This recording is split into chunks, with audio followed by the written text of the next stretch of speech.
श्रीयुतापताकम् श्रीगुरुन् वैष्णवंश्च श्रीरूपं साग्रजातं सहगना रघुनाथावितं तं जीवं साकेतं सावधूतं परिजना सहितं देवं श्रीराधा कृष्ण पादान् सहगना श्रीविशाखावितांश्च हे कृष्णा करुणा सिन्धु दीनबन्धु जगत्पते गोपेश गोपिका कान्त राधाकान्त नमोऽस्तुते सप्तकाञ्चन गौराङ्गी राधे वृन्दावनेश्वरी वृषभानुसुते देवी नमामि हरिप्रिये वाञ्छकल्पतरुभ्यश्च कृपा कृपासिन्धुभ्येव च पतितानां पावनेभ्यो वैष्णवेभ्यो वैष्णवेभ्यो नमो नमो चैतन्य प्रभु नित्यानन्द श्री श्री अद्वैत गदाधर शिवासादि गौरभक्तवे हरे Krishna Hare Hare Krishna Krishna Krishna Krishna Krishna Hare Hare Hare Hare Hare Ram Ram Hare Hare Ram Ram Ram Ram Ram Hare Hare Hare Hare Krishna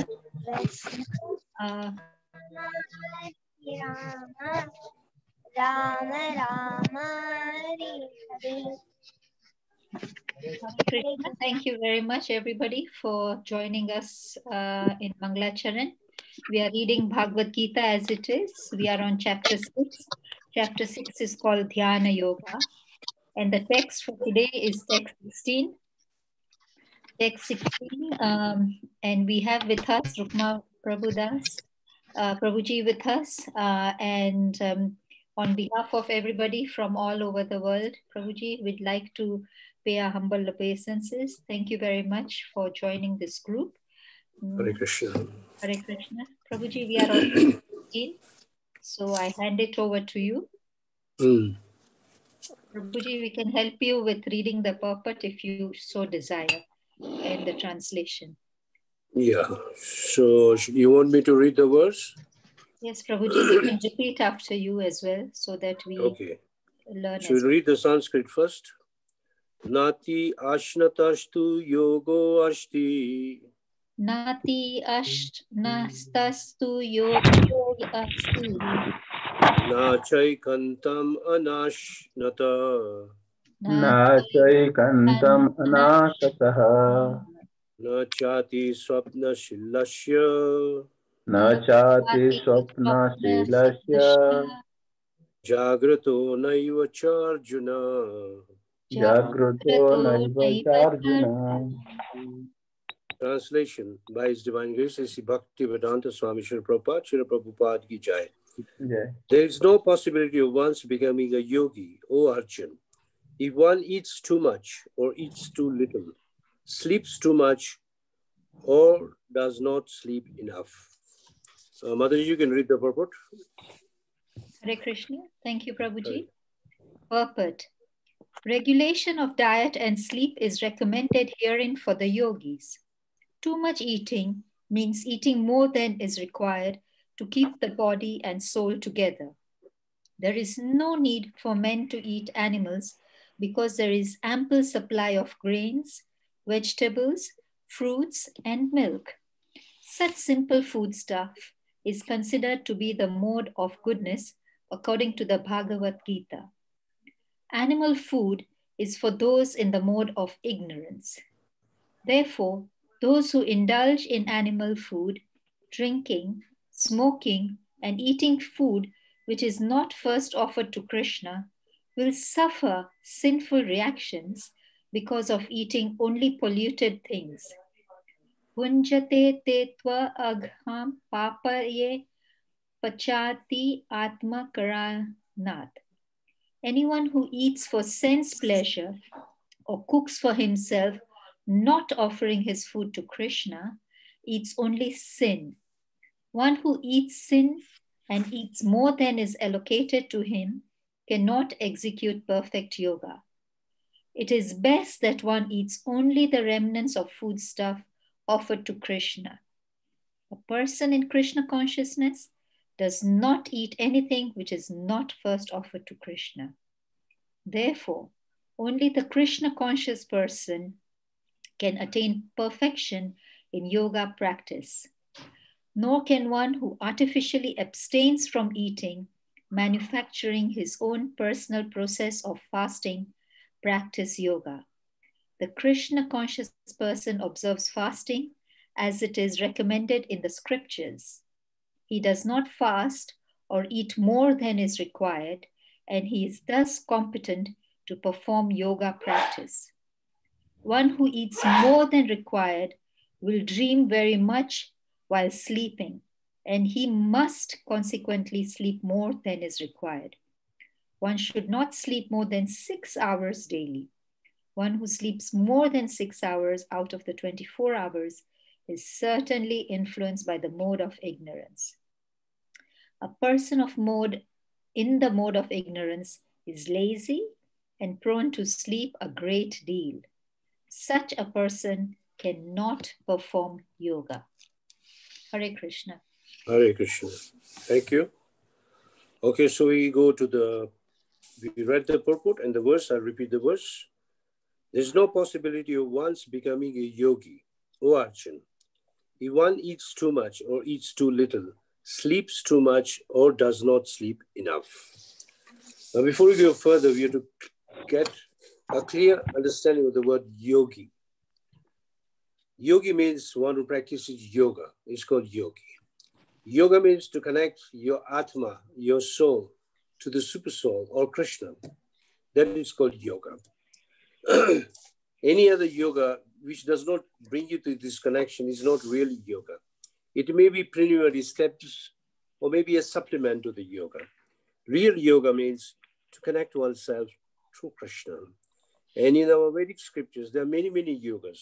In fact, Bhagavad Gita, 18 chapters means at least 18 yogas. Each chapter is speaking one yoga. Like very first yoga is the scene of the battle, chapter 1. Chapter 2 is called actually Sankhya Yoga. Chapter 3 is called Karma Yoga, and so on. And when you go to the 18th chapter, it's called Moksha Sannyas Yoga. In this way, yoga means how to connect yourself to Krishna. If you want to understand the word yoga clearly, there are two ways to understand, right? When we are in the school, when we are learning arithmetic, then they teach you 1 + 1 is equal to 2. The word plus actually means huge in Sanskrit, and from the huge comes the word yoga. In the same way, when our soul gets connected to Krishna, that is called yoga. Now this verse is applicable to all the yogas. I mean, all the yogis, be it karma yogi, jnana yogi, dhyana yogi, it does not matter. Including us in Krishna consciousness, we follow the path of bhakti yoga or karma yoga. So in bhakti yoga also, this verse is very, very important. Now what does Srila Prabhupada explain in the purport? First of all, sleep and diet must be regulated for practice of any yoga. If your sleep is not controlled, and if your diet is not controlled, in other words, your eating is not controlled, you cannot become a yogi. Yogi means everything disciplined. Discipline is very important in executing bhakti yoga.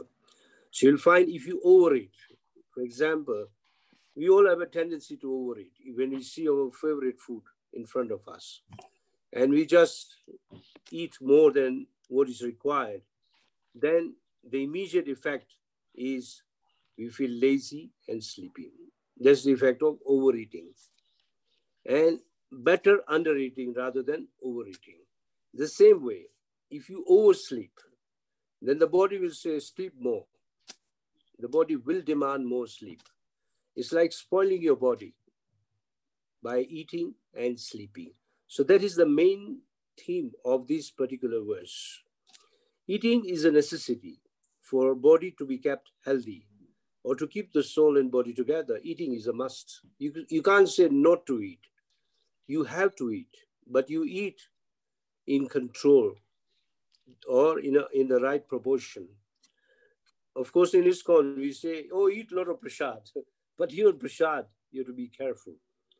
You have to eat what is suitable for you. Eat what is right amount for you. Not everyone has the same amount. It varies from a body to body. It's not that one plate of prasadam is enough for one person, may not be enough for another person. Or it may be too much for another person. So it goes from a person to person. So really speaking, you have to decide yourself what amount of food is right for you, and you can eat it. For example, those who are in a working class, they need a lot of food because they work a lot and they have to replace a lot of energy, a lot of calories. So if they eat a little more, no problem. But those who do not do a lot of activities, it's better they eat less. So in this way, eating is a necessity.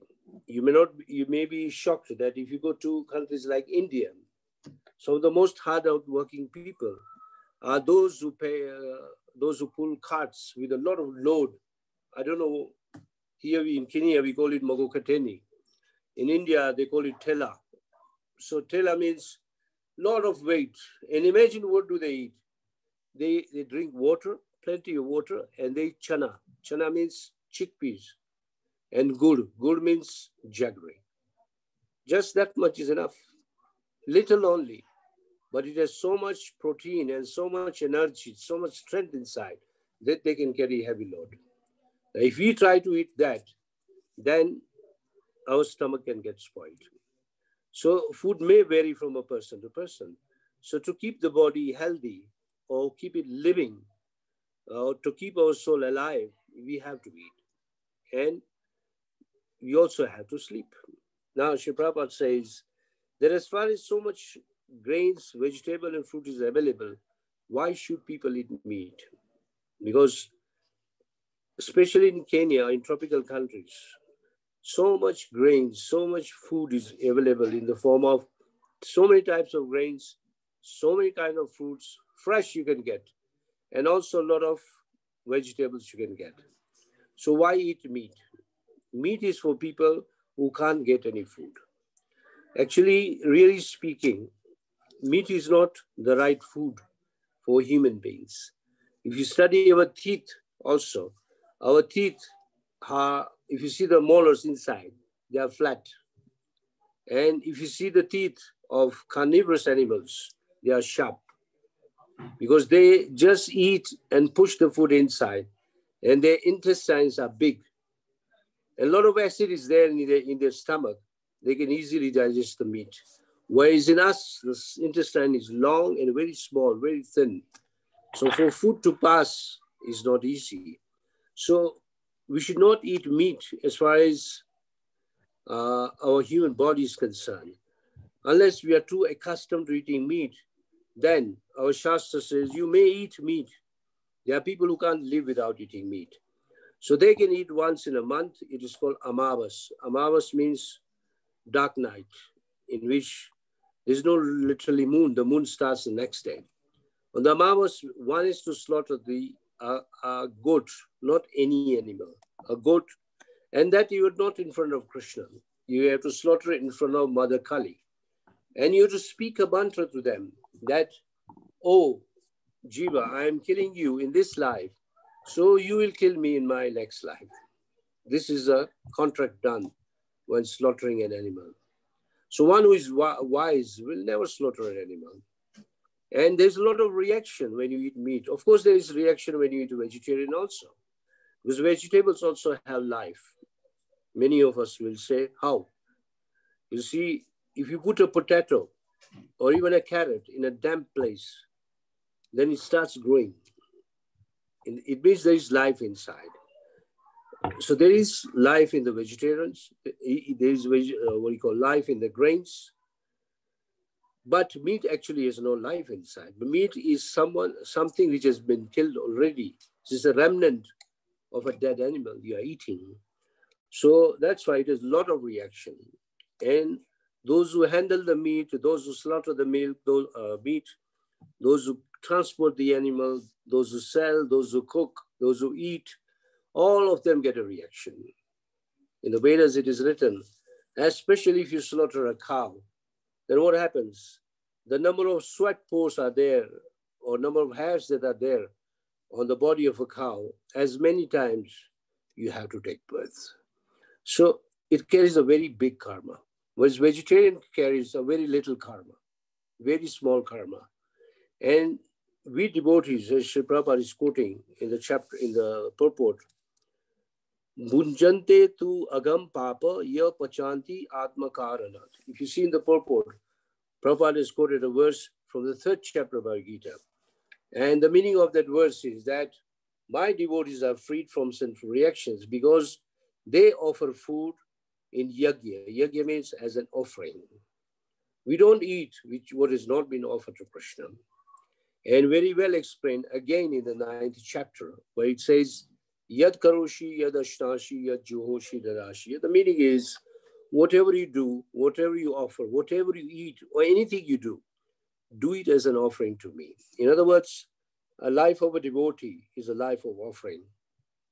We keep giving to Krishna so many things. In exchange, that we get the love of Krishna. That is why we don't eat anything which has not been offered to Krishna. So even vegetarian food, you can't just go to a market and start eating. No, you have to bring it home. You have to cook it or cut it, offer it to Krishna, and then eat. I'll give you one simple example. In Kenya, we have some fruits which are very common, like bananas are common. And I think in towns like Kisii, practically everyone has a banana tree in the house. In Nairobi, many houses in parklands, we have avocado. And many houses where most Indian people were living, they have mango trees. Imagine, take an example of a mango tree. Go back where it started. Someone must have put a seed there. He has put the seed, he has watered the seed, the tree has all come out. It takes many years before the mango comes out. And that even only comes out during the season. And during the season, when you pluck out the mango, the first person who is supposed to enjoy is Krishna, not you. So someone said, why? I have done all the hard work. I am the one who have planted the mango. I have watered the mango. I have gone up on the tree to get the mango. Why should Krishna get it? Well, the seed has come from Krishna. Because Krishna says, I am the seed-giving Father to all the living entities, including fruits, vegetables, fish, birds, animals, human beings, demigods, you name it. Krishna says, Aham bija pradapita. I am the seed-giving Father. So consider this in the mind, that even a mango, the seed has been given by Krishna. So he has the first right to eat your mango. So before offering the mango, of course, you have to remove it, wash it very nicely, cut it or maybe peel it out, put a tulsi inside and offer it to Krishna. That is the way the offering is done. And in our ISKCON, the offering is done through the Guru or through the spiritual master.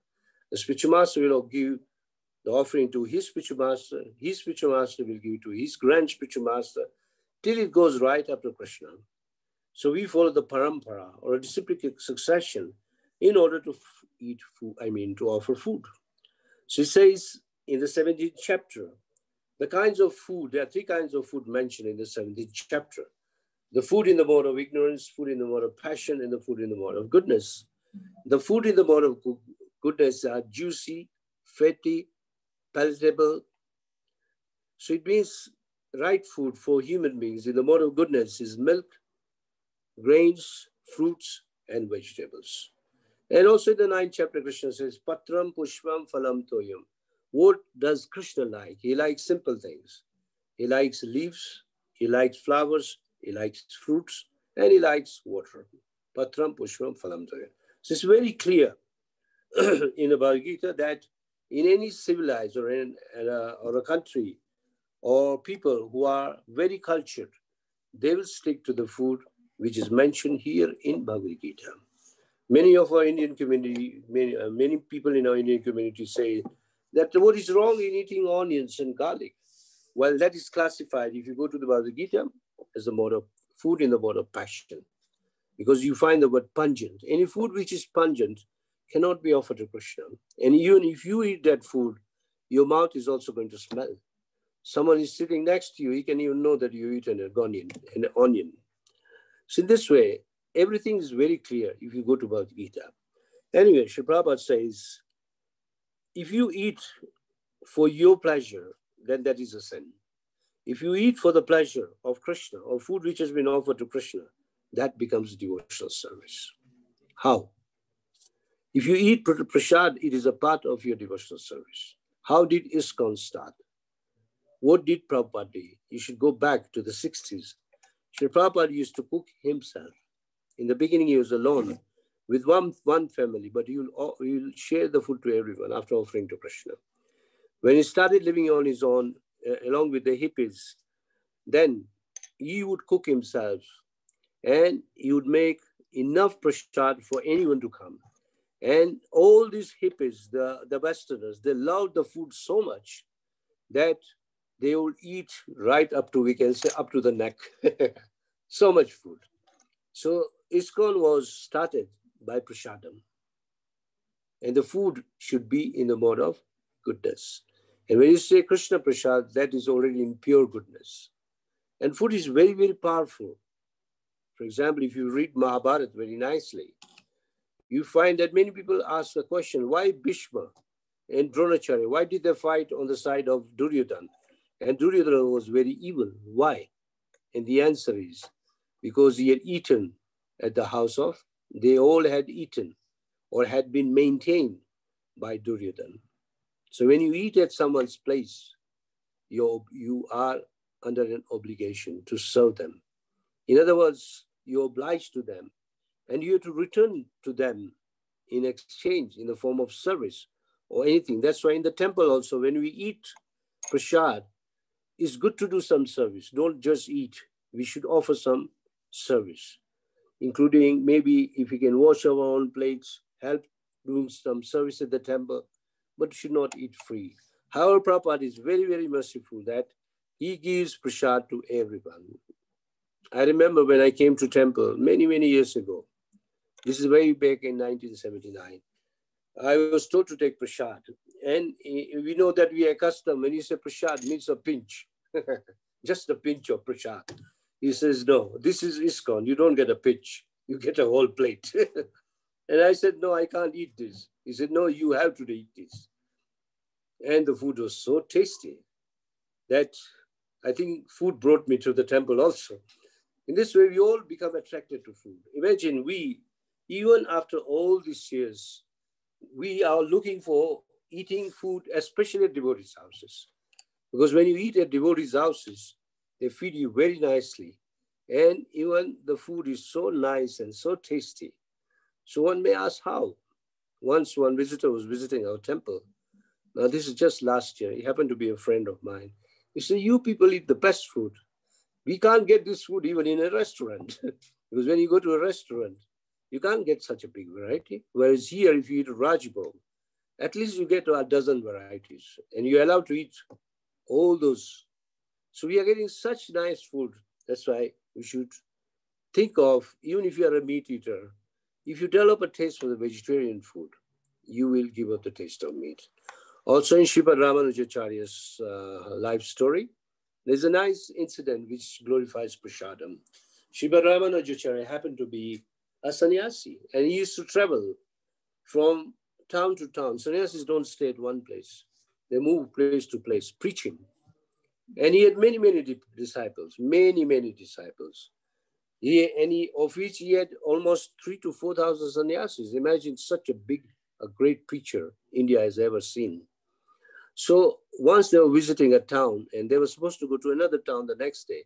So he sent these two of his devotees, says, go to that village or that town and inform my 2 disciples that I'll be coming tomorrow for prasadam, lunch, and preaching. So these 2 boys, they went. Now, when they went to that, in that village, there were 2 disciples. One was very rich and one was very poor. So the Guru had said, Ramanujacharya had said, you go to the rich one because he has got plenty to give. And we are in a group, so he has enough food and he's enough wealth, he can feed all of us. So he went to tell the rich disciple that Maharaj will be coming and will be taking prasad at your house. And what happened, that devotee became very happy. And the disciples returned back to the Guru. And Guru amazingly asked them a question. Did you inform? He said, yes. Did he tell you to sit down? He said, yes. Did you feed you with water and sweet? He said, no. Was he happy? He said, yes. Okay, we are not going there. Now, you go to the other disciple, the poor disciple. Now they went to the poor disciple and told, Maharaj is coming. And the devotee literally jumped up. Oh, Maharaj is coming. And he was so poor. It was he and his wife only. And he told them, please sit down. You brought such a nice news for me. Nice message for me. Let me feed you. I don't have much, but I can give you some water and some jaggery. So each one was given a piece of jaggery and a glass of water to drink. So when they came back to Ramanujacharya, he said, you see the difference. The heart of the poor devotee is more wide, greater than the one. Now what happened? Because he had told that disciple that the Guru will be coming, he told his wife, tomorrow cook the best. And the wife said, what do I cook? We have nothing in our house. He says, but do something. Now the wife remembered that in the town, there was one shopkeeper who had a shop. And he didn't have good eyes on this lady. And whenever she would pass near the shop, he would tell the lady, oh, come and take whatever you want. But the lady understood that his intentions are not good. So he remembered that man. He said, okay, whatever may happen, let me go there. So he went to that businessman, the shopkeeper, and told the shopkeeper, I need rice, I need sugar, I need ghee, I need this, I need that, a big list. And the shopkeeper was very happy. He said, oh, today you've spoken to me. Before you reach home, everything will be there. And by the time she reached home, all the ration was there. And she started cooking the best meal. Next day, when Maharaj came, he ate prasad. And the prasad was extremely tasty. She asked the disciple, where is your wife? She says, she's in the inner room. He says, go and call her. So the man went to his wife and told the wife, Maharaj wants to see you. And the wife was actually crying and very shy to come out. So why are you crying? And she spoke the truth, that this is what I did. Anyway, the husband was not a crazy kind of husband. He's a very understanding husband. He says, I know what you have done. You are more surrendered to Krishna than me, because you're ready to even give up your honor to bring this food to me. Anyway, let's explain to Maharaj. So they went to explain to the Guru, and the Guru was extremely pleased. He said, okay, what do you do now? He told the lady, take my prasad, means my remnants, whatever is left in the plate, go and give to that businessman. And don't do anything, just leave the plate there and come back. So when the food was left there, the man, after half an hour, came running, after eating the prasad, and he fell at the feet of the lady and asked for forgiveness. That I have been seeing you with bread eyes with all these years. From now onwards, to me, you are my mother. So you see the change prasad can bring. And you'll find that so many people admit the same thing, not only in India, all over the world. Having taken prasadam, people will never forget. Like one of the incidents, most of you know of Srila Prabhupada. Once he was traveling to Brazil, and on the plane, most devotees don't eat, they take their own prasad. So Prabhupada was eating his chip rice. You know what is chip rice? What do you call? In Gujarati, we call it mamra, you know, puff rice, puff rice.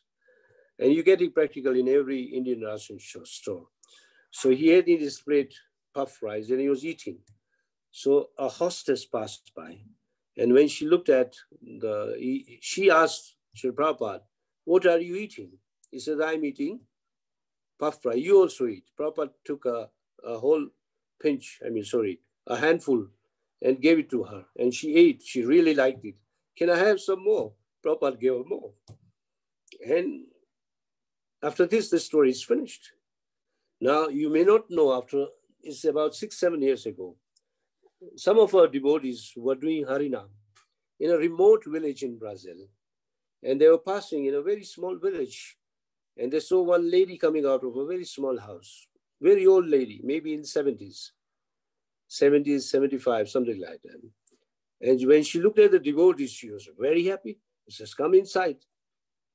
Come and have prasad at my house. So the devotees were shocked. Prasad at your house? You are living in Brazil. People don't even know who is Krishna. When they went inside, they were shocked. What did they see? Huge picture of Chaitanya Mahaprabhu, Panch Tattva, Radha Krishna, Ram Sita Lakshmana Namaha, an altar, and her japa mala. So this devotee asked, how did you become a devotee? He says, many years ago, 30 to 35 years ago, imagine, one devotee, we don't know who is he, but now I know who is this Prabhupada. He gave me a handful of, puff rice. Just by eating that, I become Krishna conscious. So anyway, this is more an example, and another example I am giving. So Srila Prabhupada says, we should eat only prasad. Or in other words, don't eat anything which has not been offered to Krishna. Now, if you go to Nectar of Instruction, then if you go to the verse number two, it says, Atyahar prayashascha prajalpa niyama agra, 6 things which can destroy your devotional service, or 6 things which are not favorable to devotional service. The very first one, it says atyahara. Atyahara has 2 meanings. Eating more than necessary and collecting money more than necessary. That is the meaning of atyahara. There also Rupa Goswami says, don't eat more than necessary. It may be your favorite food, but eat in the right quantity. Just eat what is meant for you. Don't eat more than necessary. According to you, everybody knows after a good experience what is suitable for one's body, what may not be suitable for another body. Like they say, one man's food is another man's poison. So we eat what is suitable for us. For example, if you have a lot of cough and a lot of sneezing and cold, then better don't take milk on those days. You eat dairy-free food. And then if you are normal, you can again eat your dairy food. If you are not good with grains like wheat, don't eat wheat. So what is suitable for you, eat. However, prasad is so good that if you eat little all the time, you never become sick, first of all. And you'll always remain happy in Krishna consciousness. So that is the meaning of atyahar, to eat what is right. Here Prabhupada also warns us that you do fasting when it is recommended to do fasting. It's not do you do fasting or a dieting to become slim.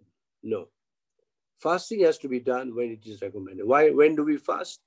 We fast on the appearance day of Lord Ramachandra, appearance of Chaitanya Mahaprabhu, Janmashtami, or Radhashmi, Balaram, like that. Some days is half day, some days is full fasting. So fasting, wherever it is recommended, you should fast. Even we fast on the day of our acharyas, or the day of the appearance of our guru. So already it is there on the calendar, but don't fast in between. Because too much fasting will also spoil your body. What is right for you, you do it. But Prabhupada gives one very clear statement. If you can't fast, don't fast. Don't starve unnecessarily. Better eat some fruit, but don't fully fast. Unless you have a healthy body, then it's not a problem. So we should remember Srila Prabhupada's words that fasting, if it's not enlisted, it is not recommended. Furthermore, it says, if you overeat, then what will be the effect? You dream. You dream a lot. And when you dream a lot, you like to sleep a lot. Now you'll find that if you go to Srimad Bhagavatam, we live in 3 states of life: a wakefulness, dreaming state, or deep sleep. Am I right? Three kinds of avastha. Avastha means 3 phases of our life. We go through all these 3 daily. Even when we are awake, we are not fully awake. If you are not Krishna conscious, you are not awake. Your eyes are open, but you are not awake. The reason is, you can be considered awake if you are seeing Krishna's presence everywhere. It means you are awake. You'll find people, eyes are open and they are dreaming, even in the day. And when you are sleeping at night, if you're overeaten, you're going to sleep so much. Dream so much. And many people, they are crazy behind dreams. They say, oh, I saw this in a dream and I should do this. But dreams are not true, unless dreams are related to Krishna, or which hardly come. But most dreams are created or reflections of our own mind. So don't believe too much in dreams. And if you can sleep nicely, you are a healthy person.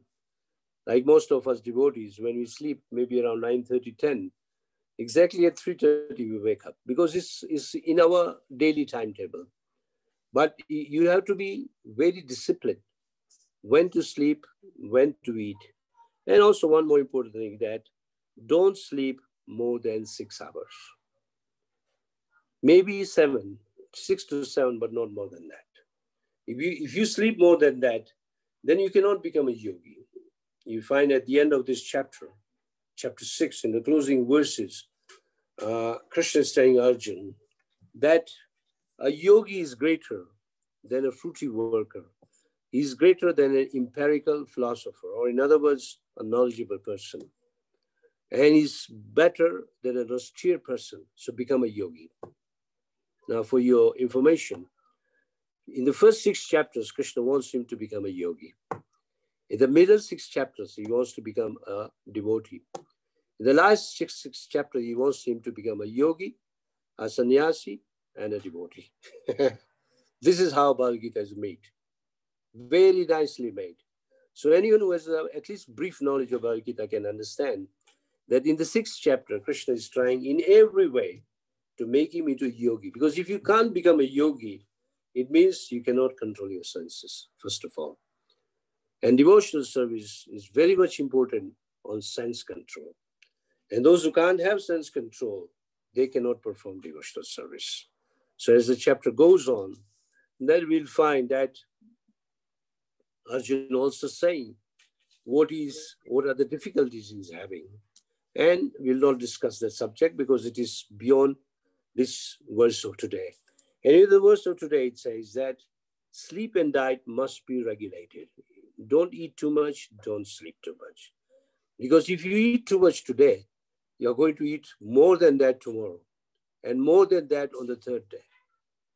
And we are not like Bhima. I don't know if you know who is Bhima, yeah? Arjuna's elder brother, and younger than Yudhishthira. Bhima is called Vrikodar. Vrikodar means he can eat what he sees because his digestive power is very powerful. There's always a fire burning in his stomach. And he will not eat in a plate like us. He will eat in a tray. This is Bhima. He can eat and eat and eat. Of course, there's a joke that Bhima would eat a lot, and because if you eat a lot, you have to go to the bathroom. And instead of him going to the bathroom, Sakuni had to go to the bathroom. That is a joke of Mahabharata. And it is true. Sakuni had to go to the toilet again and again because of Bhima eating again and again. And Bhima could eat plenty. Like we may be satisfied eating 1 or 2 mangoes. Bhima needs the whole tree of mangoes. But we are not like Bhima. We eat what is necessary, what is the right quantity for us. In this way, we will remain yogi. Yogi, again, going back to yoga. If you want to become a yogi, then you'll find that you have to follow the yogic principles. And these are the first 2 principles: controlling your eating and controlling your sleeping. One who cannot control his eating and sleeping, he cannot become a yogi. In the 2 verses to come, same thing is explained in a more elaborate way. So for the time being, we should realize that if you are practicing Krishna consciousness, the first rule is cook for Krishna, offer to Krishna, and eat for Krishna. That is a simple rule. Don't, whether you're cooking for your children, make sure it is offered to Krishna. I remember my son is a working person. My wife wakes up very early and she cooks for him. First, she will offer to Krishna before she packs it. So this is the way, I mean, we do it for years. And none of my children, or our children, or devotees' children will eat anything which has not been offered to Krishna. These days, children like to eat a bit of a fancy food. Even that you can offer to Krishna. Like many of our children, they like to eat pasta or a pizza or a cake or something. So you can prepare it at home, offer it to Krishna, and let them enjoy. Nothing wrong. Krishna is not just Indian. He can even become Italian. It's not a problem. He can eat all kinds of foods. So the first golden rule is don't eat what has not been offered to Krishna. Already in 3rd chapter, that warning, I mean, that alertness was given to Arjuna, that those people who eat for their sensual pleasure are eating their own sins. They verily eat their own sin. Whereas my devotees, they offer food in yajna or in a sacrifice, and then they eat. So there is a difference between a devotee and a non-devotee. So since we come under the umbrella of devotees, that is the rule. Don't eat anything which has not been offered to Krishna, and don't sleep more than necessary. And also sleep in time. Many of us say, I'll sleep at midnight and then I'll wake up at 7. No, or 8. Don't do that. My Guru Maharaj used to tell me many, many years ago that, what time do you go to sleep? I said around 10. He said, what do you do? I said, I read a little. He said, no, I want you to go to sleep at 9, 9:30 because you wake up very early. So to wake up early, there's a saying that sleeping early and waking up keeps a man healthy, wealthy, and wise. Remember that statement. If you want to become healthy, wealthy, wise, sleep early and wake up early. You may not believe, some of the biggest or the most industrious people and rich people in this world, all of them wake up very early in the morning. All hardworking, great leaders, they all wake up very early in the morning. Because early morning, you can have a good sadhana. Sadhana means good practice of chanting, reading, meditating, thinking of Krishna, and your mind is clear. And once the sun goes up, then even chanting becomes a burden. It becomes very difficult. That's why sleep and diet has to be controlled, or in other words, discipline. Without discipline, one cannot become a yogi. In other words, one cannot. We are also yogis because we are bhakti yogis. So, but you cannot become a bhakti yoga if you cannot control your sleep and diet. Hare Krishna. The time is 9:45. If you have, 8:45. If you have any question. Hare Krishna. Thank you very much, Prabhuji. There are a few questions on the chat. One question is, can we eat esophagia fetida, that is hing? Is hing allowed in, is it suitable for use? Yes, Krishna conscious diet, it is allowed. But it is said that sometimes, like Ekadashi or some days, we don't use it. But I've seen in our temple, they use, it means esophagia, it is allowed. We can eat. It's not a problem. Okay. Yeah. Any other question? Hare Krishna. Thank you, Prabhuji. There's another question. Keep the body and soul together. What is the meaning? What is the meaning The meaning, simple meaning is to keep alive, you have to eat. That is the meaning of keeping body and soul together. Because without eating, you can't be alive. For how long will you starve? So eating is a must. That's why Srila Prabhupada uses simple language to keep your body and soul together. It means the soul is within our body. And by eating, the soul also enjoys the taste of the food. Yeah?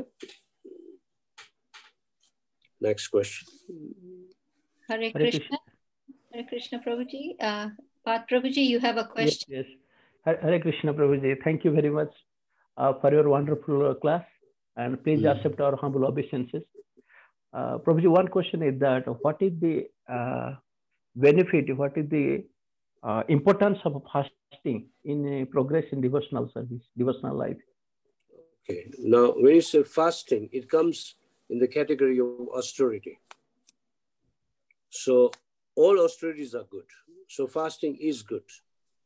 Especially to fast on the days of fasting is very good, because when you fast, you're going to remember. For example, on the day of Gaur Purnima, we fast up to sunset, up to moonrise. So when we fast, it keeps reminding us that today is a big day. Today is a day dedicated to Sri Chaitanya Mahaprabhu. Today is the appearance of Sri Chaitanya Mahaprabhu. So fasting helps you. Just like when you go to exam, go back to your school days. If you're eating too much in your exams, you will not enjoy answering your papers. But if you have not eaten anything, you'll be able to write nicely, and then you can eat once your exam is finished. In a similar way, fasting is important. It is very important that it keeps you astir. And the advantage of fasting, it keeps your senses awake. And eating only prasadam is also fasting. You're not eating anything. So that also becomes a fasting. You're only eating food which has been offered as food in the yajna.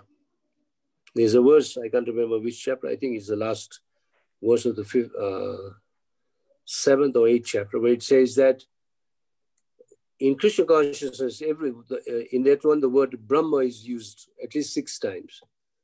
Brahma Havir, Brahma Hutam, and so on. In that verse, it says, whatever we are offering, the food we are offering, the person who is offering, the person who is enjoying, everything is Brahm. It means absolute. So fasting also becomes absolute, provided it is done as per the guidelines of our Shastras. Okay? So fasting is an austerity. Yes, Prabhuji. Thank you. Yes, Prabhuji. Thank you very much. Will attract the mercy of Sri Chaitanya Mahaprabhu. Because if you have devotion, austerities, and control your senses, Chaitanya Mahaprabhu will give you a lot of blessings. Okay, any other question? Yes, Prabhuji. But the thing is that if you are doing a fasting, in the sake of fasting, just observing like that one, so is it getting the proper, we can getting the result or not? Yes, you will get the result, provided you have fasted. If you've been told to fast and you don't want to fast, but you still fast, you will still get the result. Okay? Oh, thank you, Prabhuji. Hare Krishna Prabhuji, there are a few comments and questions. Comment is Hare Krishna Prabhuji, thank you very much for a very lovely discourse, nice discourse. Then there is one comment from Jolie Mataji. In my experience, the wealthy never sleep as they are worried about how to be richer. Yes. Yes, Prabhupada tells a story. I don't know how much time we have. Do we have 5 minutes? I can give the whole story. Yes, we have 15 minutes, Prabhuji. 12. Okay. Sri Prabhupada gives his story. That once there was a very wealthy man, and he had a 3-story building. And he used to sleep on the top floor. And he would hide the money in his pillow. And he would sleep on the pillow. And for years, he never slept. So what the Mataji is saying is true. Prabhupada tells this story. So he had a servant, and his servant was observing everything, and a very nice servant. So one day he admitted to his servant that I'm trying to sleep, but I can't sleep. The servant said, okay, I'll give you the answer tomorrow morning. So the servant did a bit of observation. He saw that in the opposite line of the main road, lived a very simple Brahmin, and he had a very simple house. So the servant came to tell the rich man. Okay, in India, rich men generally, they call him Shet. Yeah, Shet. Oh, Shetji, if you want to sleep, then you leave this house and go and sleep in that house. He said, but how do I go there? I don't even know that man. He says, you pretend that you are a traveler. And he's a good Brahmin, he will not say no. So next day, he disguised as a traveler, carrying a bag behind. And he knocked the door of this poor Brahmin, not a poor Brahmin, a simple Brahmin. So the Brahmin said, oh, come in, come in. You look like very tired. Anyone who doesn't sleep, generally they look very tired people. Come inside. So he said, all right.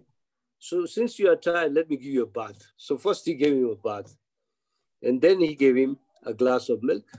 And he made for him 2 chapatis. Now you find wealthy people, they don't like chapatis and milk. But Brahmin, when he fed him, it was so tasty, he liked. And then he told the rich man, the Sheth, that let's go out. He says, where to? He said, we'll go to the town and we'll come back by the lunchtime. He said, okay. So the Brahmin went from a shop to shop and he was preaching Bhagavad Gita, I imagine. And each shopkeeper will say, do you need anything? Take it. So when he went to a Russian shop, he said, yeah, today I have a guest. If you give me a little more flour, a little more sugar, salt, some vegetables, nobody will say no, because he was a typical devotee. So before noon, they were already back. Again, Brahmin prepared the food. And he told the Sheth, go and take a bath again. He said, but I already taken a bath in the morning. He said, no, you are in the house of a Brahmin. Go and take a bath. So he took a bath, the Brahmin took a bath. Brahmin quickly cooked food. He offered to Krishna. Again, he gave him food. And then after eating food, the man said, I'm feeling a bit tired. He said, you're feeling tired? Let's go and do some Harinam Kirtan. Again, he took him out in the afternoon. And in the evening, they returned almost at 6. Again, they took a bath. Again, the food was prepared. And after eating, he was almost dozing. The rich man was almost dozing. So he told the rich man, okay, I think you are tired. So let's do some Krishna Katha. So he read, and he was reading and reading from Srimad Bhagavatam. And while he was reading, the rich man said, I want to sleep. But I don't see you have any bed here. And there were no beds there because he remembered his pillow. Do you know why he remembered his pillow? Anybody knows? Everyone knows why he remembered his pillow. He says, there's no bed. He says, I'll put for you a cloth down there. It's a soft cloth, so sleep in. He said, what about a pillow? He says, God has given this pillow. You see, it's his hand. You put your hand here and sleep. And within 5 minutes, he went to sleep. And in the morning, when the sun was already gone up, he was still sleeping. And the Brahmin said, hey, wake up, you lazy person. You can't sleep so much. The sun is already out. So Srila Prabhupada gives this story. Of course, the rich man admitted that actually I'm your neighbor. And this is the first day in my life that I could sleep so nicely. So in other words, you're right when you say wealthy people can't sleep. Yes, Prabhupada says many wealthy people, they take sleeping pills before they sleep. Otherwise, they can't sleep because the mind is so excited, not just because of money, but due to the worry of their money. Where am I going to keep my money? How am I going to use my money? How am I going to double it or make it 4 times and so on? So the best way to sleep is, if you can't sleep, especially us also, at night also sometimes, when we hear some nice Krishna Katha, we can't sleep. Then at that time, best is to sit down and start chanting. And chanting is the best medicine to make you sleep. And you will at once go to sleep. Of course, doesn't mean when you're chanting, you sleep. No, I'm talking at night. Okay, any other question? Yes, Prabhuji, there are 2 more questions, one from Avinash Prabhuji and one from Kruti. But before I read out the questions, I'd like to say thank you to Shekhar Solanki, who has joined this group. Shekhar Prabhuji, thank you for joining this group. I don't know where you are from, Nairobi, or I know you are not from Eldoret. Are you from London or Nairobi? Kindly unmute and let us know. And also Sheetal Mataji has joined, and our old devotee friend Hitesh Prabhuji has also joined. So thank you very much for joining today. We really appreciate. Okay, so the question from Avinash Prabhuji is, at night when I can't sleep, I try to chant in my mind and I get a very good night's sleep.